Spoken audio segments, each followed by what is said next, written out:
Welcome to our channel. Today we how to use Google Maps offline, quick tips step by step clearly.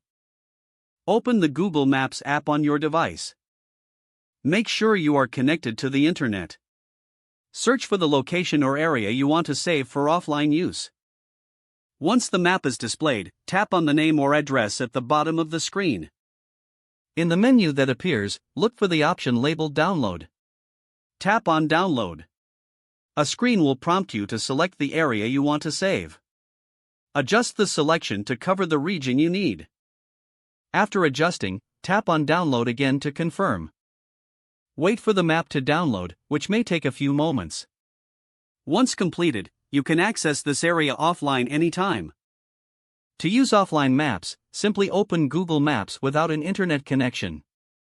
Navigate to the saved area, and all the features will be available. You can zoom in and out or search for points of interest without connectivity. Remember that offline maps expire after 30 days. Make sure to update your maps regularly to ensure accuracy.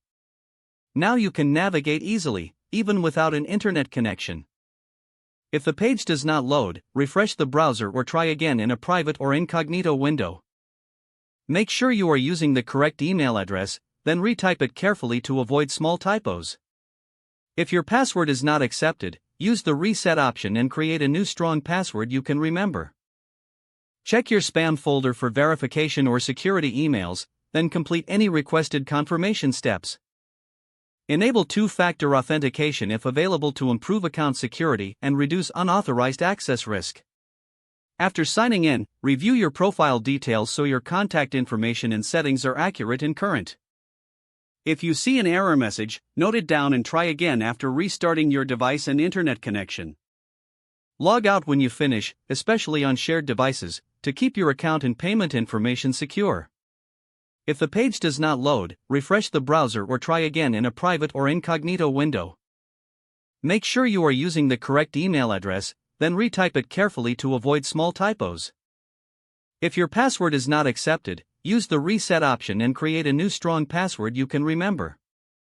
Check your spam folder for verification or security emails, then complete any requested confirmation steps.